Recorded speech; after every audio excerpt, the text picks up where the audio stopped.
caution, I'm analyzing Genesis in a way that is not Jewish or Christian. There's something that's different in there that I'm going after. I am not a theist or an atheist. I am somebody with an open mind looking for answers. If you believe the Bible to be a supernatural element that is Genesis right to be just exactly what it is, I am not going to be going that direction at all. What I want to be doing is revealing that the stories are all metaphorical stories that mean something to me personally. So if that doesn't sound good to you, I would just go.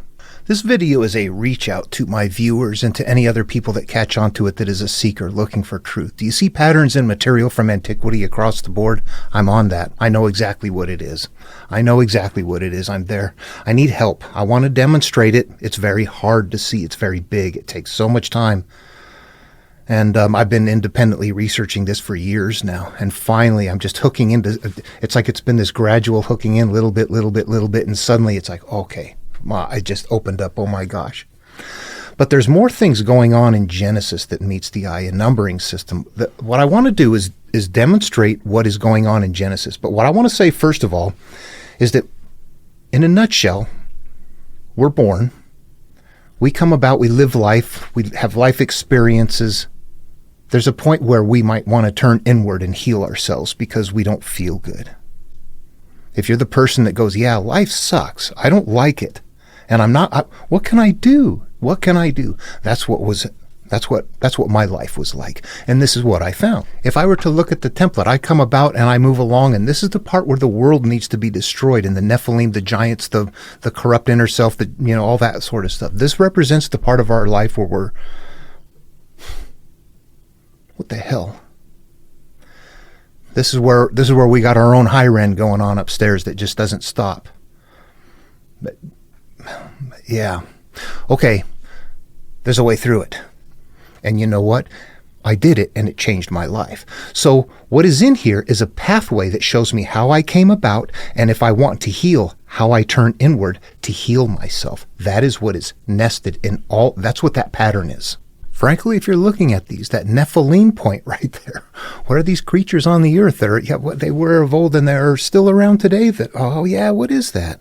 Well, if you were to look around, you would see that somebody else in a Greek myth might have to defeat an ogre at that point, that something is taken over that is in a cave that doesn't want them to get away. Or a hydra. Every time you cut off a head, more grows back. You've got these creatures. There's things that have to be defeated in these stories. There's going to, yeah, in this case, what do we have? We've got something that needs to be defeated. They're going to be destroyed, but it says they're still around today, so they weren't destroyed. Why is that? The Nephilim are inside of us when we're not okay, when it acts out, when it hurts, when we have regrets, or maybe we don't have regrets, but somebody's sitting in the corner scared and crying and looking at us. We still got, those are Nephilim, pounding holes in the wall, screaming and yelling, or sitting off someplace just crying because you feel bad, or sitting there mulling it over in your head going, what a worthless piece of crap I am. Those are the Nephilim. That is what is nested in all, that's what that pattern is. The entire pattern in antiquity is that right there. Okay, so you take that pattern and say, all right, well, now let's turn it outward and create a big story. People, that's very boring. Society's getting big. What are you doing? What would happen now if there was no media? People would be doing what? This was their media as population's getting so big, they're building pyramids. Okay, there's a lot of people. What do you do with that many people without technology? These stories are going to be something that's very big, and I'm going to tell you that they are, but that they're structured on something that is for us to find. I think in antiquity, people would have gotten together and people would have known this. They would have had it memorized. They would have talked and they would have listened. And there's people that would say or understand certain things that you would go, they think like I do. You would figure that out quickly. If you get into it, you'll begin to realize what I'm saying, because not everybody can do this. It's a unique thing. It's somehow a brain thing that you have to play in your mind. This is like a theater. And Genesis, I'm going to suggest that we manage it this way as I go through it. And I'm not sure how to proceed, but I hit on this the other day. Treat it like there's 50 chapters right there. Treat it like it's a 3,500-year-old board game. except there's a start and a finish, and it's just step, step, step along the way. You don't roll the dice and jump or anything like that. You have to go step by step by step through all 50 of them. But when you do, those are stages.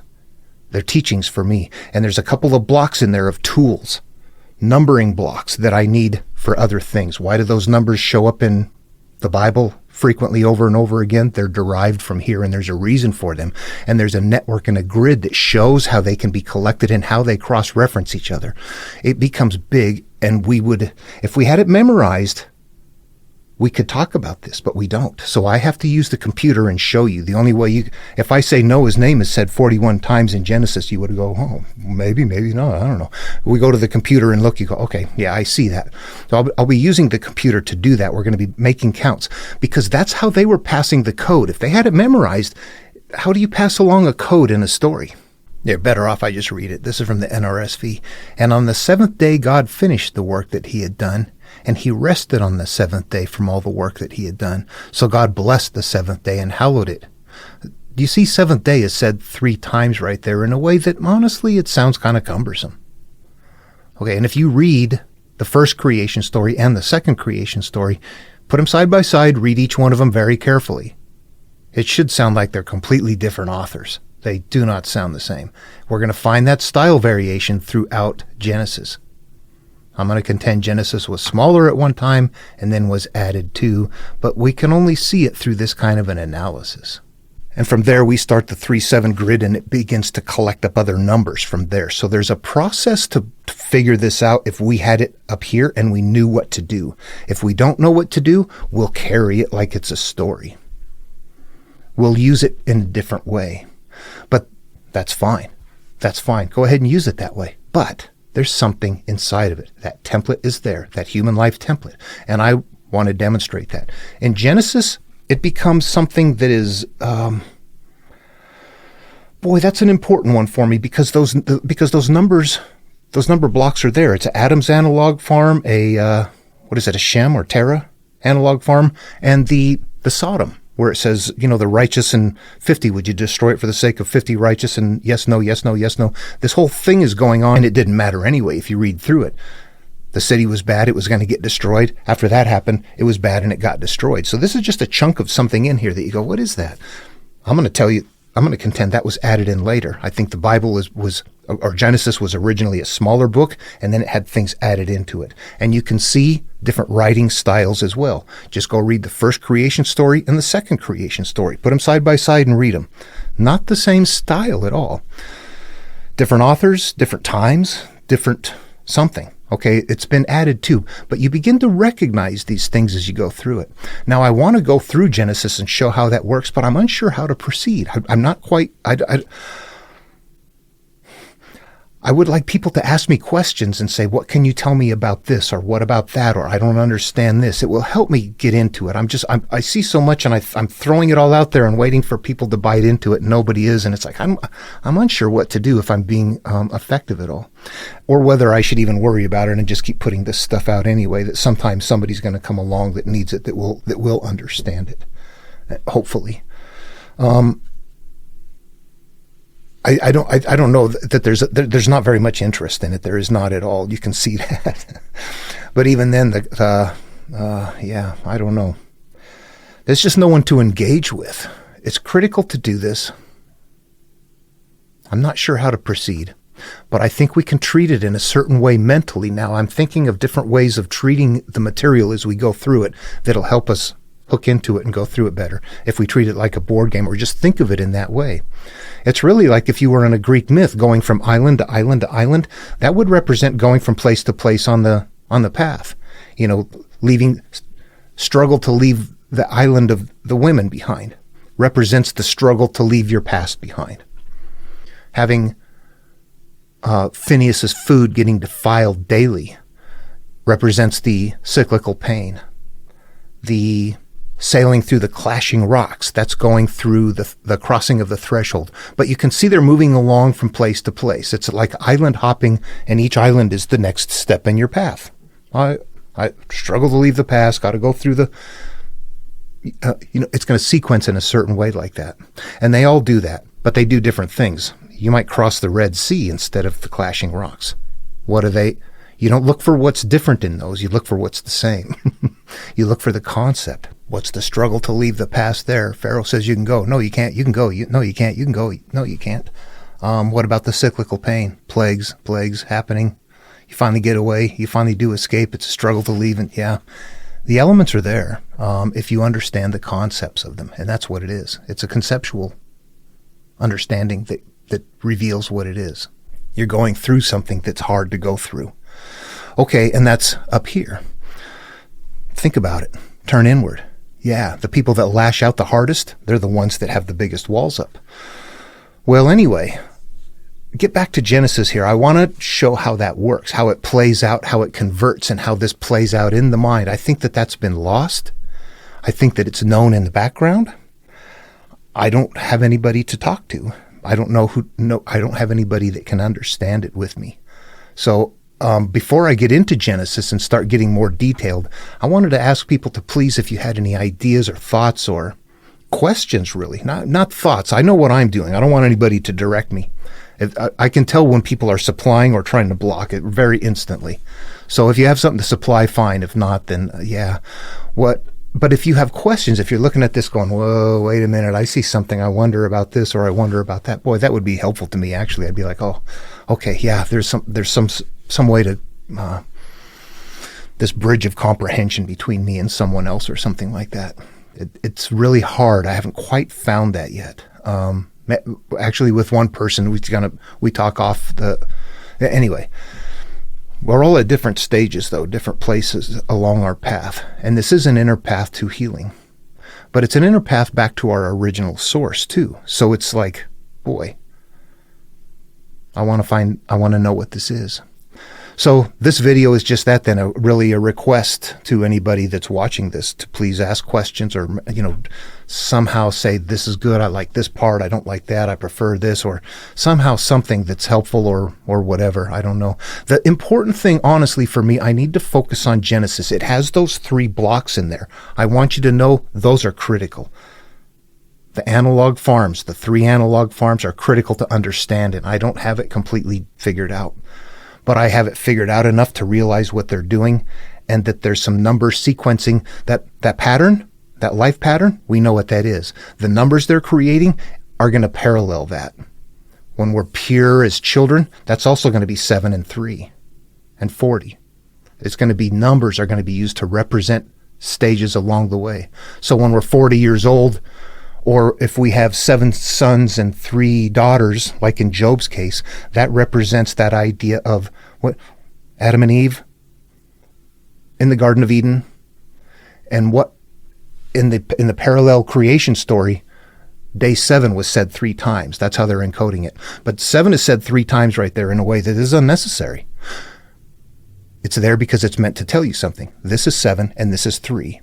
And Adam and Eve naked and unashamed at the Garden of Eden, all at the same time, parallel right there. If you treat it that way, and then we're going to use that 7 and 3 to go out, gather other numbers, things like that. Here's a real easy to see example. Once you know what they're doing, you realize how it works. Okay, in this case, we've got right here where it's getting ready for that Sodom destruction. And Abraham is coming near the Lord and asking him, will you indeed sweep away the righteous with the wicked? Suppose there are 50 righteous within the city. Will you then sweep away the place and not forgive it for the 50 righteous who are in it? Far be it from you to do such a thing, to slay the righteous with the wicked, so that the righteous... It's just that repeating right there. That right there is the code. How many times is righteous said? 1, 2, 3, 4, 5, 6, 7. Well, I'll be damned. And what are the numbers there? 50, 40, 45, 30... 20, 10, all of these are numbers that we're gathering up. That's how it's working as far as the simpler parts. Now, let me show you why those numbers are so crucial. It takes a long time to hook into this, and you know what? The only way I'm doing this is by speculating and then researching on the computer and looking. And that's the only way I can show it to you, too. All right, I'm going to go to the book of Matthew and show you that numbering grid. Let's take a look at here. Take a look at these numbers I've got up. There's my 3 and 7 right there, the grid, and there's all the numbers I've gathered up along. Pay attention to the 3, the 7, the 12, the 17, and then over here, 8. 8 is bad, I know, because if on day 7, that's pure. First sin is what? The next step. So 8 becomes bad. 8 is a negative or a derogatory thing. Now let's jump to Matthew, and I'm just going to take a look at something here and show you something. Matthew, King James Version. I'm going to take a look at some things here. David. If I don't know anything about this, imagine way back then you hear this story. You know the numbering grid, but you don't know anything about anything. You've never heard this story before. You've never heard it before. And you don't know anything about Abraham. You could look at this and go, David. 17 times. Okay, David's a good guy. Abraham. 7 times. Okay, Abraham's a good guy. Judas. 8 times. Oh, Judas is bad. What if I want to verify that it's Abrahamic material? I've never heard it before. Let me see if I can cross-reference something. Matthew's tight. 3. Well, 3 was said 12 times. I'm going to ask you the next one. How many times was 7 said? You're going to have to go research your memory. Go through the whole story in your head and count how many times 7 is said. That's how hard it gets. You're going to tell me 12 times. I'll go, wow, 3, 7, both 12. What about 12? You're going to ask me. I'm going to have to go count.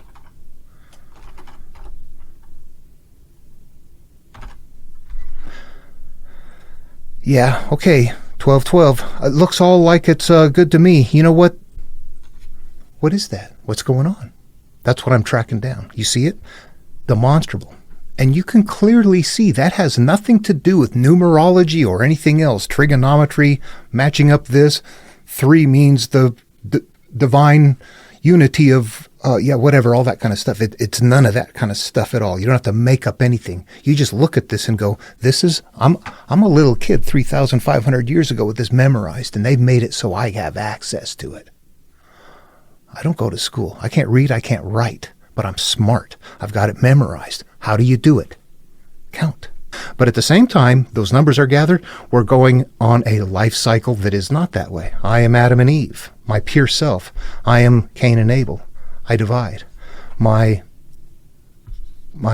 animal self, my grounded self takes over. And that's actually not a great term to use there. It gets deeper than this is, and this is not a good place to do it. You know, when they first get their punishment, Eve has to give their cyclical pain, continual pain through childbirth. Every time something emerges from you, it's going to be painful. And Adam, the consciousness, you're going to go out and till the ground, work the soil, do that kind of stuff. This represents the idea that we have now got internal hurt, but we're going to go off in life and we're just going to live attaching to the physical. We're first going to live through our physical experiences. And that's what this represents. Later on, we want to live elevated above it. But at first, that's what this curse is. It just means you're going to go live life now and become what you become. Life goes on. The world becomes corrupted. That represents myself, my life. Now it's time for a change. It's time to destroy the world and move on. That's how it's going to work, and that's how it sequences. We have to get through Babel, and then once we start on chapter 12, which is one of the numbers we gather up, right there, what do? We start over again with Abram and Sarai in Canaan in a famine, which is what is the same about that between Adam and Eve in Eden before consuming anything. Look for what's the same. There's something in here that can emerge if we learn how to read it a certain way. Do you have questions, comments? Could you put things down below that will help me along the path to reveal this? And I'm learning too as I go. There's stuff about it I still can't understand, but only in doing this exchange do I learn it more. So, and it looks like it's critical. Yeah, it's important. So it's fun for me to do this too. So anyway, okay, so I hope to hear some questions and, something that people want to hear or see or somehow, can you tell me more about this or more about that? And I'm finding that this connects to Babylonian material in an amazing way. So I need to understand what this is. Somewhere I know then in Babylonian material that might be destroyed, these blocks are going to be there too, but they're not going to be exactly the same. They're going to be a smaller, older version. I got that in my head now because I can just see enough things to see that this numbering sequence was happening in the Enuma Elish Babylonian before it got to Genesis. But in Genesis, it gets bigger. So it's taking a while to see all of that stuff. Anyway, all right. So, okay. Hope to hear from you below. Yeah, I got to get this underway. All right, talk to you later. You know what? The video's done, but I'm just going to throw on some more examples of that. Let's go pull up some other books and look at some other numbers. I'm going to show you some more things that it's just mind-boggling. Book of John, the beginning. In the beginning was the Word, and the Word was God, and the Word was God, was with God, and was God. You see where it says beginning, or word, beginning, beginning? Right off the bat, they're repeating. Bang. That's it right there. That's the code. Let's go look at beginning. How many times is beginning said? Beginning is said 10 times. That's a good thing. You see 10 is on our list, and if you recall, that was the last two numbers that were pulled from the Sodom analog farm. For 10? No, not for 10. Every time they're repeating like that, they're letting you know. So I'm going to go with word, and I'm going to talk about word for a second, because word is one that is a weird one.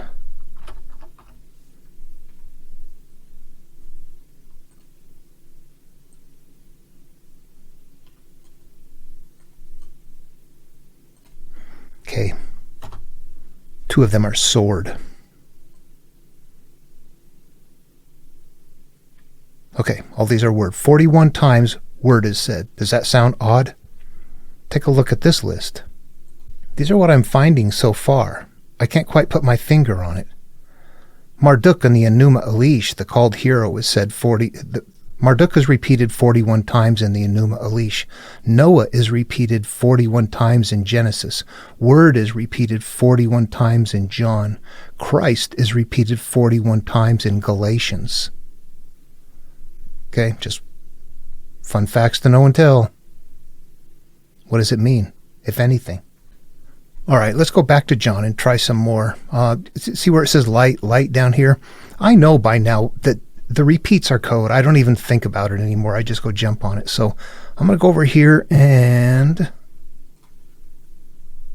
search light. Should be a good thing, huh? 25. We got a 20 and we got a 5 on our list.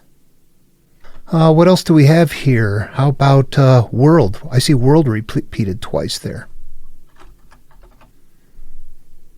80 times. Ooh, that's my life experience. The Word was made what? Flesh? The Word is made flesh means that what you decide becomes part of the physical world. Flesh. 13 times. 1 over 12. Flesh is a bad thing. You don't want stuff to become flesh. Yeah. So you know, when you're reading this story, no matter how it sounds on the outside to the person that is following the outer story, that on the inside, you know that flesh is not a good thing. Even if it says, and the Word was made flesh and dwelt among us, and we beheld His glory. And the glory, we beheld the glory of the higher awareness, but the flesh that's dwelling among us is our life experiences. All right, I don't know if I'm being clear here. Those numbers establish early on what something is, whether it's good or bad. You can look later, and if you're trying to interpret this story, let me show you a better example. This is Genesis.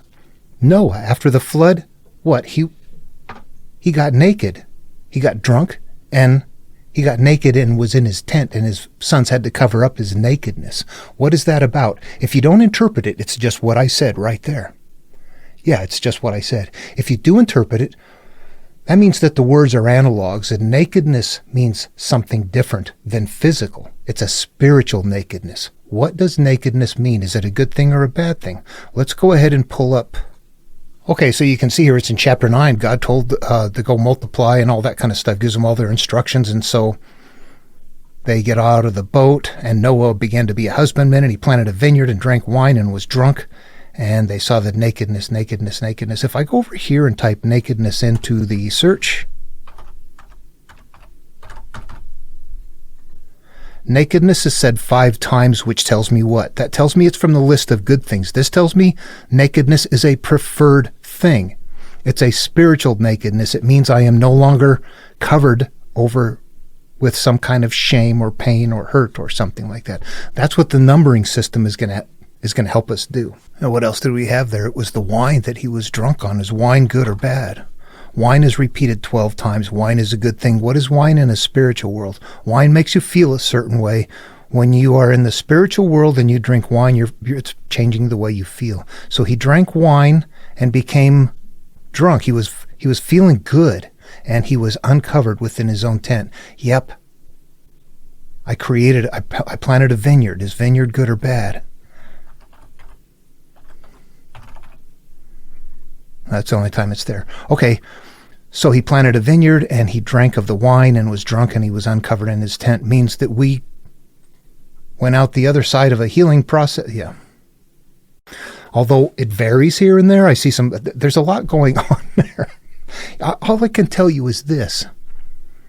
I feel very little. This is so huge, I'm just boggled by it. I can't get into it very deep because I have limited man hours.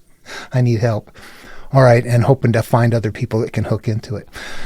Okay, demonstration of what was going on. Again, if you made it this far, yeah, that's just what I'm talking about. You can go to any book of the Bible. I don't need to keep doing it. Just keep doing that right there. You're going to find those same numbers keep coming up. Somebody in the background is doing something that we don't see. However, if we look, we can find it. And we can also understand that when the material was first available, word of mouth, memorized, that we would have had access to this that we do not have access to now. Just look at what I'm doing. If we had it memorized, we could do this. Without it, we can't. That's pretty simple. We can get into this. All right, take care.